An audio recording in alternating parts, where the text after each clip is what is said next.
everyone to Digitalk Architects. Here today we have Marc, our guest speaker, Marc Mawhinney from Natural Born Coaches. Marc, please go ahead and introduce yourself. Tell us what you do, what you're up to these days, and let's have a chat. Yeah, well, thanks for the invite, Carolina.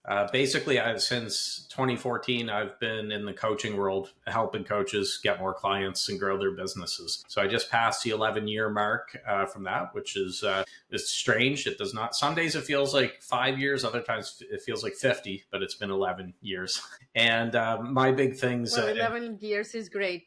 Yes, yeah. There's few Congratulations. more grays in the beard than back in the day, but so I'm really passionate about helping coaches because I hate to see them struggle. And so many coaches are they want to help people, but they're just not sure how to go about it. They're being pulled in every which direction. You get people telling them you got to do this, no, you got to do that, and they're getting burnt out and frustrated. So my whole thing is making it easier for them to get rolling and to grow their businesses. I guess, why did you decide to go with coaches? What made you focus on that group of people? So to make a really long story short, my background was in real estate. I did it for about a decade right out of university and built up a big real estate business, hockey stick growth every year, and then everything came collapsing down. I'd never knew what coaches were, but I'd never really worked with a coach, and I probably should have back in the day. But it was in that period after real estate that I ended up working with several coaches and learning more about it. It helped me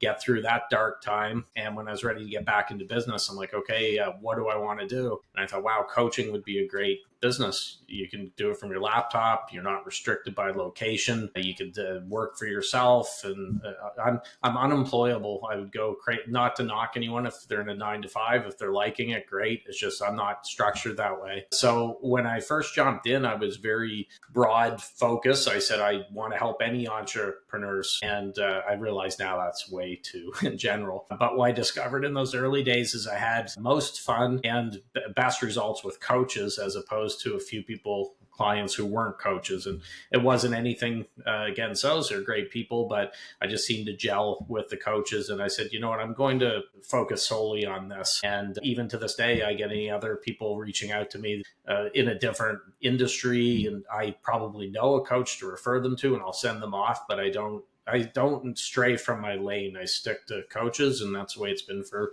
over 11 years. Very cool. All right, let's start digging deeper. You and I had a conversation, I think it was last week. And when we were talking, you emphasized on helping coaches acquire clients without relying so much in cold outreach and paid ads. So can you delve deeper into one specific alternative strategy that you found particularly effective for coaches, and maybe give us some examples that can help them? Yeah. So the challenge that a lot of coaches have is they either don't have the budget to pour into ads, or they just don't want to do them. But then the problem is when they don't want to do organic either. You got to pick one or the other, right? You can't say, no, I'm not going to do any ads, but I'm also not going to create any content and push it out organically. Of course, you could do a hybrid of the two where you do organic and paid, but you have to pick a path there and go with it. So when I started my business, I started really on a shoestring budget coming off business closure, and I just didn't have the war chest to throw a bunch of money into hiring copywriters and ads and all that jazz, which at the time I thought was a disadvantage. But looking back now, I think there were a lot of good things that came from that because it forced me to roll up my sleeves and get to work and become very disciplined, creating content, getting really clear on my messaging, and discipline there that I wouldn't have built if I just hired all that stuff out. So what I tell coaches, you don't have to go with ads right away. And a lot of times that can hurt a coach. I think you need to have those early day struggles and creating your own content, like I just mentioned. And I tell coaches that the organic way will still work. It's just, it is going to require effort. I'm not you can work 5 minutes a week. 5 minutes a week and make $1 million and play on the beach the rest of the time. It's going to take a lot of work, but it can get rolling. And my business, there's been changes. Obviously, I've changed some programs, introduced some new things and stuff, but it's remained remarkably consistent compared to back to 2014 even. So you don't have to try, the online space people, oh, you got to do 177 different things. I'm really big on just focusing on 3 pillars, and that's places that you're getting your message, your offer out in front of. And if you focus on those main 3, you don't have to do hundreds of other stuff. So when you talk about your 3 pillars, and that's a strategy that you actually like really work on with coaches. Yes. Especially, the shoestring budget, it's a big part of that. What are some common pitfalls you see new coaches making that these 3 pillars help them avoid? A lot of it is bright, shiny object syndrome. So I should back up and describe in a little more detail what I mean by the 3 pillars. So, for example, with my business, my 3 pillars are podcasting. That's my show, Natural Born Coaches, but it's also going out in shows like we're doing right now for yours. So there's podcasting, there's community. So I have a Facebook group called The Coaching Jungle. We've got almost 30,000 members in there. coachingjungle.com. So there's community, and then there's email marketing, and specifically daily emails. So I've been emailing my list daily since April of 2016. Haven't missed a day. Knock on wood. So those are my 3 pillars. Now, it doesn't mean I'm not doing other things. Yes, I'm on LinkedIn. I post there every day, and I do a little bit on YouTube or so on. It just means that 90% of my efforts are focused on those 3. And the advantage to that is when something else comes along, it has to be something really good to displace one of my current ones or to go into the mix. So about 5 years ago, maybe 4 years ago, everybody was gushing about Clubhouse. I don't know if you ever went on there. Yes, I did. I was once. Same as me. I resisted it because I just wasn't feeling it. When I heard what it was, I thought, I don't get it. I had coaches tell me, no, it's amazing. It's great. Mm-hmm. One coach who gave me an invite, it's like, oh, I got a client on there. And but he was spending 8 hours or 10 hours a day for a whole month. You have to look at the time being spent. So I said, look, I'll humor you. I'll check it out once. I don't think it's going to be for me, but hey, I'll keep an open mind. And I knew pretty quickly it was just a bunch of douchey people. That sounds bad, but it wasn't for me. And then I just stuck to what was working for me. So that keeps me from the bright, shiny objects. Very good. So, avoid shiny objects, or at least wait a little bit longer while they are tested in become proven concept, right? There's only so many hours in the day, right? So if you say I'm going to try to be on all of these different places, there's just no way you could do it. You're going to burn out. So your 3 pillars, I say yours, is someone watching this, could be different than mine. Maybe you say, well, yeah, I like podcasting and I could grow community, but I don't really like email marketing. Well, that's fine. Then you can swap something else in. Maybe it's YouTube if you're more of a video person or whatever. So the main criteria I have for your 3 pillars is it has to be something that you enjoy, because if you don't enjoy doing it, you're not going to feel like consistently doing it. So if the thought of writing an email makes you want to vomit, then I would probably stay away from email marketing, or I would make a change there. Yeah, a side note there, you could still do email marketing if you hate emails. You don't have to write a 1,000-word email. The way I would do it in that case is if, let's say, you do a lot of Facebook Lives or YouTube videos, your email could be, if you're a health coach, hey, I just did a Facebook Live yesterday sharing how you can lose 10 pounds in the next month without sacrificing your favorite foods. Here's a link. So that's an email, right? It's just sending people out. So the criteria is you have to enjoy doing it. And then the second, which is very important, is it has to work. You have to be getting an ROI from it. If you're not getting an ROI, stop doing it or change things until you are getting an ROI, but don't beat your head against the wall. Time's valuable, and anything that you're spending a lot of time on, you need to be getting an ROI from. Very good. Okay, so let's dive into your 3 pillars, because I think these are 3 that are consistent. I mean, in my experience, they're things that many people have done and they're successful, but you are very successful. So let's talk about your podcast, right? A little bit, Natural Born Coaches. You've recorded like 900 plus episodes of the podcast. You've had countless conversations all over the world. What are 1 or 2 of the most surprising and impactful insights you've gained from hosting your podcast over the years? Oh, boys, that's a tough question. Well, first off, I'd say to anyone who's on the fence about starting a podcast, I recommend you do it. The podcast has been probably the number one driver to get my business really going, because it gets you in front of people you otherwise wouldn't have known. Assuming you're doing an interview style show, maybe you're doing solo. But it's very powerful. It's funny, when I started the show in 2014, I thought I was too late to the party. I was like, oh man, I wish I'd started it a few years earlier. Yeah, I was looking at John Lee Dumas with Entrepreneur on Fire, and he started, I believe, in 2012. And I'm like, I'm too late now. People in 2025 are saying to me when I'm encouraging to start a podcast, oh no, well, you started at the perfect time, Mark. It was too late for me. I'm like, it's never too late. What's a Chinese proverb? Best time to plant a tree was 20 years ago. The next best time is today, or whatever. So Yeah. don't hesitate. But one thing that stands out, a lesson from the podcast, came in the very early stages, probably in the first year of the show. I had Bob Berg, who's a great guy. He's been on my show several times now. He's co-authored the Go Giver book, and he wrote Endless Referrals and so on. And Bob said something in that first interview we did where he said, money is an echo of value. And what he was meaning is, if you put enough value out into the marketplace, you're going to be rewarded with money coming into your bank account. And I know it sounds like common sense, but I think that it could be missed sometimes. So if I look at a coach who's struggling and we dive into their business or so, they may really want to offer whichever service and niche that they're doing, but it really doesn't matter how much they would enjoy it and how passionate they are about it. I mean, that's important, but is there a need for that out in the marketplace? And that ties into another guest I had on my show, Robert Corey from Australia. He wrote a book called Feed a Starving Crowd. And that's an old saying. Gary Halbert, the late great copywriter, that had a whole thing on Feed a Starving Crowd. And basically the point being, you determine what people want, what they're hungry for, and then you cook it up and serve it to them, sell it to them. Which again, I know they both sound like common sense, but common sense isn't always very common. So those would be two lessons from guests that definitely stick out. That's awesome. But I'm going to, maybe dive deeper into what you were talking about in the podcast, about the podcast in general. And it's starting late. I mean, many people are starting now, right, which is many years after podcasts kind of bloom. But you said it right? The best time to start is now, if you haven't, because otherwise you would never find out if it was good or not. And you've obviously you now have huge experience in podcasting.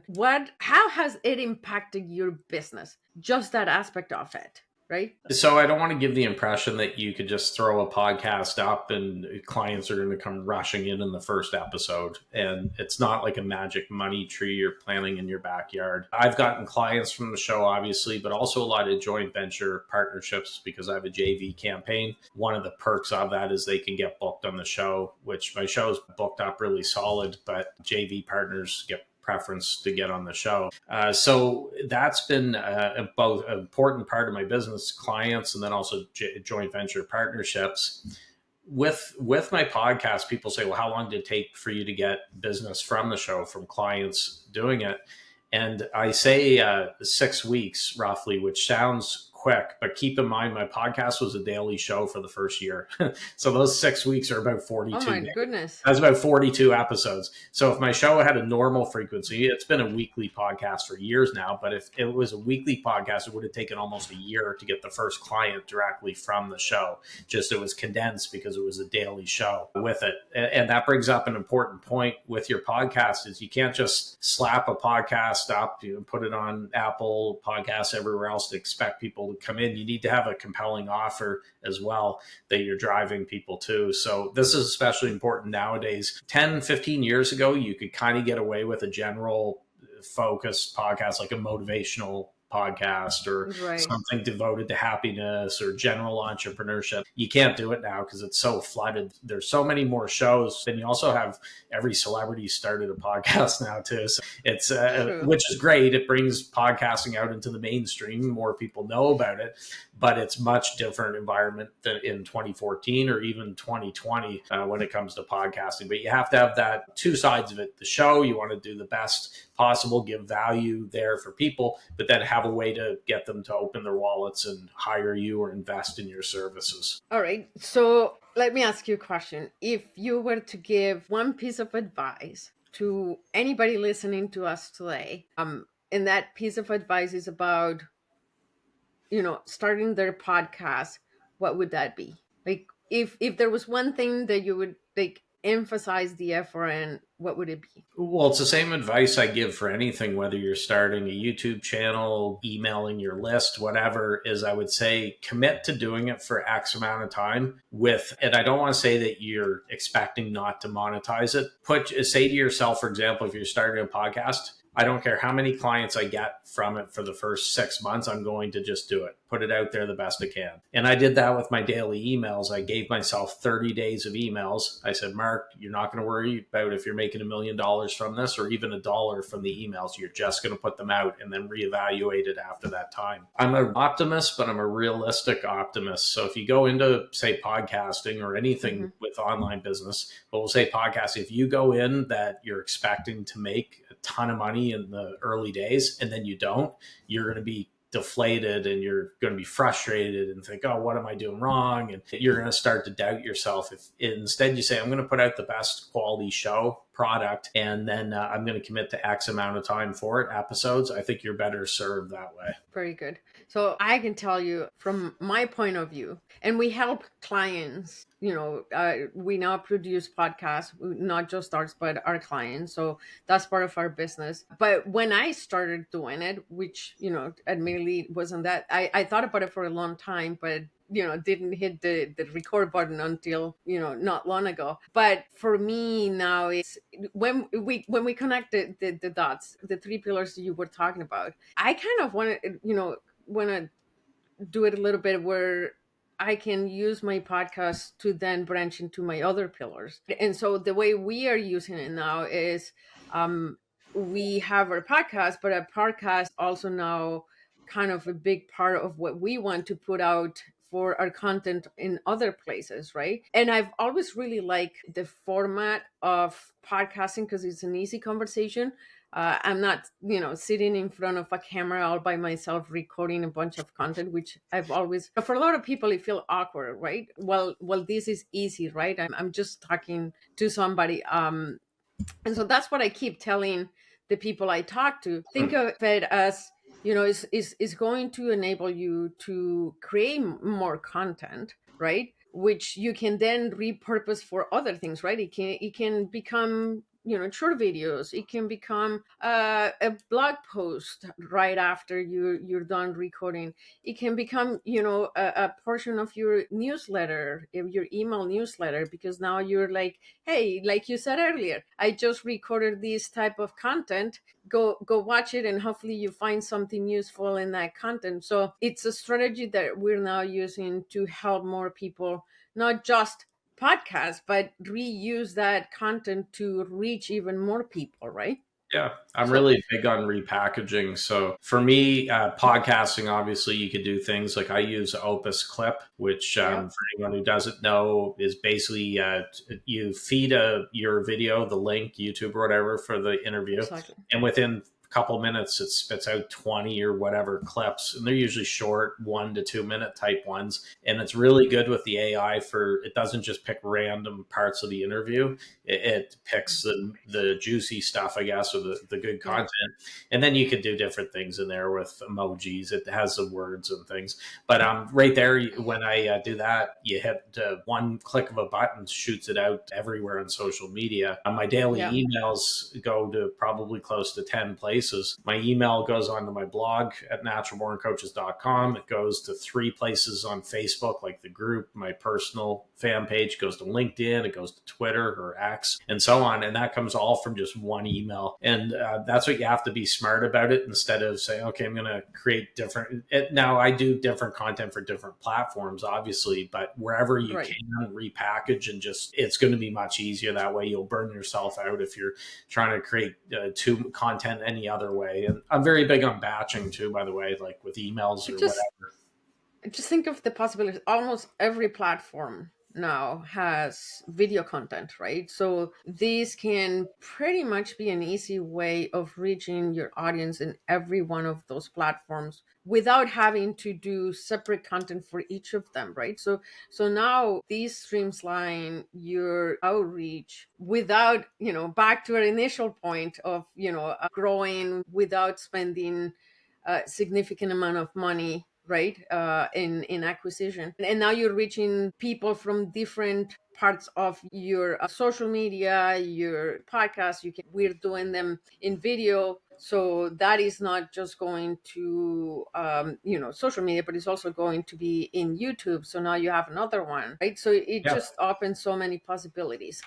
So that's why, podcasting, it's such a beautiful, easy way of now creating content, and it's so popular, right? Yeah, and you touched on it. I will say that it's much easier to do an interview style podcast than a solo, because I had a solo show for about a year. I did 50 ish episodes. And if you're doing an interview style like you and I are doing now, I mean, yeah, you could do a little bit of preparation or research, but it's really free flowing, candid, casual. If you're a host, you're usually talking ballpark a third of the time, and the guest is talking 2/3 of the time. And and Yeah. then you're done. If you're doing a solo show and you're getting into like scripting it out and doing all this stuff, it is significantly more work. Natural Born Coaches is primarily interview style, although I will mix in some solo episodes, but not a ton. It's usually all interview. The other advantage with interview is that then the guest will share it around to his or her audience, which I'll be doing for this one. So then suddenly your show's reaching a whole bunch of people who hadn't heard of it before. So it's easier to grow that way because of the interview. Yeah, like I can't say enough. I was really, it's weird. I'm gonna say this, it's weird because for a lot of people, they're camera shy in a sense, right? And it's weird for this reason, because I'm not camera shy for doing interviews and sitting in meetings and the stuff that we've been doing for the past, I don't know, 5-6 years, right? Where you're in Right. a Zoom meeting, you're in a chat like this. But it is a different feeling when you sit in front of the camera all by yourself. And now you're forced to talk like you're talking to somebody, but you're not really talking to anybody. And you have to script it, and you have to, prepare, and then you have to add all the extra, graphics and fancy stuff. And for a lot of people, they just don't want to do it, right? But this format just makes it so much easier, so much more natural, and it is truly just the conversation. Obviously, prepare some for it, so you know what you're going to be talking about and what you want to emphasize during the conversation. But it is certainly an easier preparation, easier conversation production. So that's podcasting in general. And we're always happy to talk about that because you and I are both into it. But I want to talk about your Facebook group, because you have done a lot of growing over the years with your Facebook group, and that's impacted your business significantly. And it's part of that three pillar and what we talked about earlier about the shoestring budget and growing your audience. What specific tactics and community building principles did you use, prioritize to kind of build such a big group, because it's thousands of members now, right? And to keep it engaged, especially. Oh boy, we could do hours of that topic. So, just the Cliff's Notes. I think it's really important, whether it be a Facebook group or any community that you're creating, is you want to make sure that you're very clearly defining who it's for. So, for example, with the coaching jungle, it's pretty clear. I wanted the keyword in there, whether it be coach, coaches, coaching. Same with my podcast. So there's no confusion that, oh, this is a group for dentists who want to grow their business, or stay-at-home moms, or whatever. It's clearly for coaches with it. And that's very important to, as you're naming your group, to make sure that you're clear on that. What else? In the early stages, you got to talk it up. And when I say talk it up, I don't mean send out one email or do one or two posts. The way that I put it is you have to talk up your community as much as parents of a newborn baby who can't shut up about how cute the baby is. Oh, you should see the baby burped or the baby sneezed or whatever. It's like, oh, okay, great. But they constantly talk about it. Same with the group. So I've worked with coaches before, and that's been on our action plan for them to open up a Facebook group. And we'll get to our call the next week, and I'll be like, so how'd it go with the group? And they're like, oh, not good. I only got a couple people in. And I said, well, geez, what did you do? Tell me about what you did in the last week for it. They're like, well, I posted on Facebook about it Wednesday night. And I'm like, oh, that's it? Like, no, you got to be talking about it every day.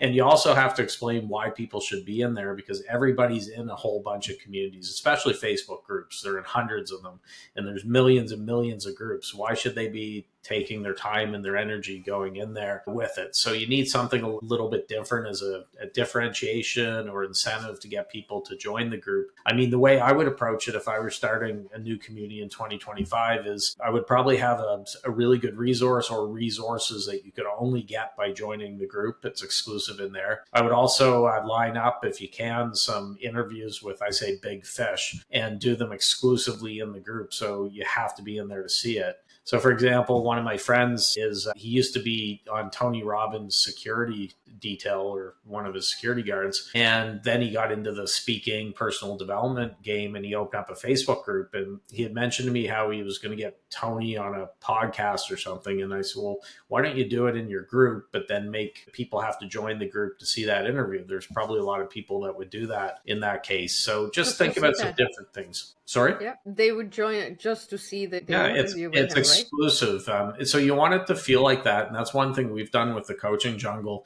is we've been extremely tight on the rules. So it's not the home shopping network in there with a bunch of people spamming or breaking rules. We want people to feel good about going in there. But also it's not a wide open group and so public that people ever can see what's going on in there. You have to join the group and be accepted. And we have certain criteria too, which I think is important. For example, the things that we have for the Coaching Jungle, if someone puts in a new member request, they have to have a profile picture, because chances are if they don't have a profile picture, they're probably a spammer. They have to be a Facebook account that's not brand new. So if it's under 30 days, we'll deny those. They have to have their personal wall unlocked, because I have my team do a quick scroll down the wall to make sure there's nothing weird there. Like if they're posting pornography or violent videos or, something like that.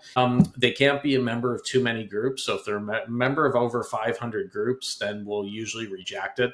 Now, there have been times someone's been a member of 550 groups, but they look like they'd be a great addition to the community. We'll accept them in. But I've had people who have been members as many of 2,500, 2,700 groups. So how can you be 2,700? Okay, I know. Wow. Clearly, they're probably spammers, and they're going with quantity over quality. And they figure, well, I'll join all these groups. I'll spam the wall. If I get kicked out of a third of them, fine. I'm still in a whole bunch of them. So those are the main criteria that we look for. And you have to be really tight. I say you have to act like a dictator in a small banana republic. You're on an island, and you have to rule it with an iron fist. Because if you don't, you're going to start to have these issues like spamming and people just leaving because they're like getting bugged by the group, or they're getting DM'd by spammers in there, whatever. So we're really tight in the Coaching Jungle. And I remember when we first spoke, you talked about maintenance you do in the group, making sure that you're cleaning up your group regularly. I mean, the acceptance process into the group it's got to be tight, but also making sure that your group members are active, and if they're not, I think you have a criteria too of when you start removing members that are not necessarily active anymore, or speak of what you do there as well. Well, so with your Facebook group, you don't want it to be just only you. I've seen groups like this before where it's the group owner feels like they're the only ones that could post in there. And they remind me of kids who want to keep all the toys to themselves and not share, right? And those groups generally don't do well because there has to be engagement from members and not just the group owner posting that's it on the wall. Mm-hmm. So that's the way I've always viewed the Coaching Jungle. And same thing with my podcast too. When I launched Natural Born Coaches, I had someone say to me, oh, geez, that's really stupid, Mark, but you're interviewing your competition because some of your guests are going to be servicing coaches. And I said, you know what? The pie's big enough. There's enough for all of us here. And I viewed it more as collaboration. And I think I was proven right. right, where we're up to almost 1,000 episodes now. But same thing with the Facebook group. If someone asks a question on the group wall, I don't know everything. I'm not an expert at everything, but I probably know someone who is, and I will tag them in to bring them into the conversation. So there's people in there, they're experts on book writing, experts on Facebook ads, Google ads, YouTube, just whatever you could think of. And I'll think, who do I know that can answer this? I'll tag them in, bring them into the conversation. So I've always taken a very abundant approach there. And I think people can see that with the group, that is not just the Marc show and I'm the only person that's allowed to engage. I'm not everyone's cup of tea, and I can't work with 28,000 people anyways. So I'm not going to be for everyone. But I think we've done a good job building community there just by taking that open approach. Very good. Yeah. And I think you're right? Like there is enough to go around for everyone. So, some people think, oh, I gotta be super jealous of my stuff and keep it guarded. And there is truth to that a little bit, but at the same time, there is enough. There's enough for everyone that wants to make an effort, I guess is the main thing, right?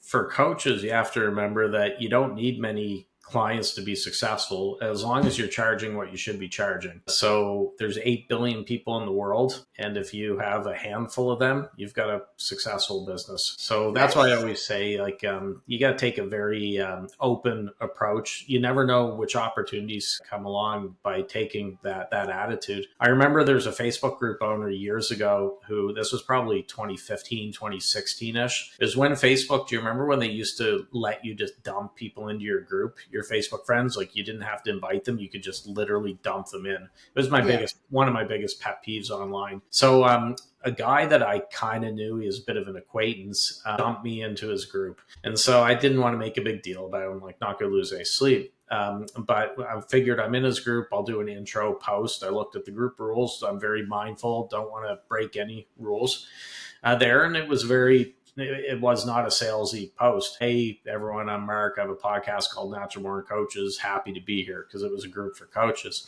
Anyways, later that day, I woke up the next day and I got a message from the guy, and he said, hey, Marc, I just wanted to let you know I kicked you out of the group. I saw your post there and it just didn't sit right with me, and I didn't, so I removed you. So what happened is he was looking to work with coaches, and he's probably, oh, geez, did I invite the fox into the hen house here or whatever? And he wanted, just that example, the kid that keeps all toys themselves, and he booted me, which is very short-sighted, because if he had played his cards right, we got to know each other. He could have been a guest on my podcast. Maybe we do some joint ventures, different collaborations. And after that, I just said, yeah, screw him. And he was dead to me. I didn't lose any sleep. Anyways, he disappeared very quickly. He's certainly not around now, but I don't even recall him sticking around for a year in the niche with it. And I suspect it's because of that attitude that he took. He took a very negative, kind of fearful, clutching on to every potential client, as opposed to an open,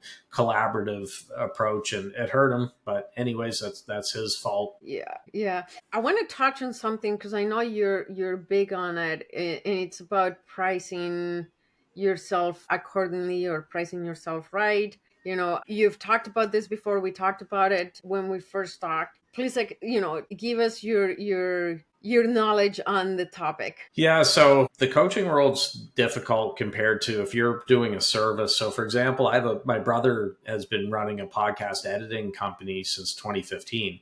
With podcast editing, there's a range, of course, but it's a pretty defined range. Or the same thing, if you're going to sell your car, you get the blue book, you look and say, okay, it's this year, this make and model, these bells and whistles. Okay, it should be between this and this. Coaching, you've got everywhere from free coaching, which please don't coach for free, up to multiple six figures a year. Some people are charging for it, and everything in between. It's really the Wild West, which makes it very difficult. So coaches are all over the place, but they tend to definitely lean towards undercharging, thinking that, well, I'll undercharge till I get full, and then I'll start charging what I should be charging after that. And unfortunately, they don't always get to that point, because if they're lucky enough to get clients coming in, they burn themselves out.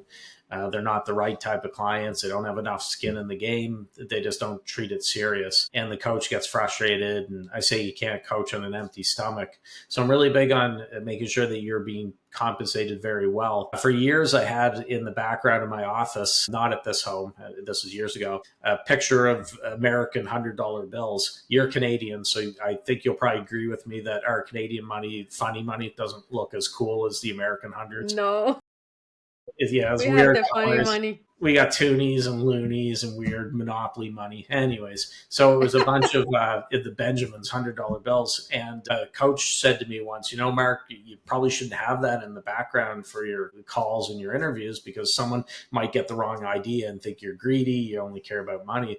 And I said, I want that picture there for a couple of reasons. First, I think coaches should be very open that hey, we want to make money. It drives me nuts when I see coaches like, oh no, I don't care about money. It's always like, I want to impact 1 billion people in the world, but I don't care about money. It's like, you should care about money. You're in business. But also I want to get a conversation started to get their limited thinking about money swung around. But I also want to repel people who have negative money things that they'll never get around. If it's in their head, they think that, oh, anyone with money's evil and I don't want to work with them. So that's why I had that portrait back there. But you have to feel really good about being in business, being an entrepreneur, making a profit. We're in a capitalist society. And a few things I will mention to people if you're hesitant to raise your fees. First off, if you're not selling much where it's dirt cheap, you have nothing to lose, right? Or very little to lose there. But also you have to remember that with each passing day, certainly each passing year, you're improving. So you're better off, Carolina. When I say better off, you're more experienced, you're getting better results, more knowledgeable than you were back 360 days ago. So you deserve to be compensated. 100%. Yeah, compensated for it. You're not static. So just like inflation in the economy, things keep going up, they never go down. Same thing goes for coaches, and not just coaches, whatever your craft is if you're an entrepreneur. So a few points there for people to keep in mind. The toughest person to convince is yourself. It's not the person that you're trying to sell. Once you're convinced of it, then the rest is easy. And really funny story. I love this one. I know a coach who decided I think he cranked his fees up like 10 times his usual amount. And he was really, really nervous about it. And he was doing a call one day. Now, luckily it was an audio call, not video. And they got to a point where the person said, so how much is it to work with you? And this is the first time he had said this price out loud. And he said it, and then he shoved his fist in his mouth so he couldn't talk anymore. Because what's our temptation as humans is, let's say if you usually charge 1,000 and you're bumping up to 25,000. Well, the temptation is, it's $25,000, but with that, you're going to get this, and then you're going to do that, and I'm going to do this, I'm going to do that. And they talk themselves out of a sale. He said that it was probably silence for only like 10 seconds, wasn't long, but it felt like 10 minutes. And finally, the guy said, great, how do I pay? So there's a tip. If anyone's having trouble with the first few calls, turn your video off and shove your fist in your mouth to keep yourself from talking too much. Yeah, that's a good one. It's funny, but hey, we all are guilty of talking too much after that price tag. We are, yeah. And there's also, you have to be extremely confident in what you're charging because a prospect can pick up any sort of hesitation. So let's say I'm charging $10K for a coaching program and we get to that part of the call where we're discussing working together and they're like, well, how much is this? And if I say it's $10,000, just kind of a halting, very... Mm-hmm. You can tell there that I'm not 100% with it, as opposed to if they say how much is, I say, oh, it's 10K. I can accept PayPal, or if you'd prefer Stripe, we could do that. And then you wait. You can see there where that's a much better way to handle it. So if you have to practice in the mirror, practice with your friend, your family members, or whatever. If you don't feel good about the price, it could be very tough to mask that.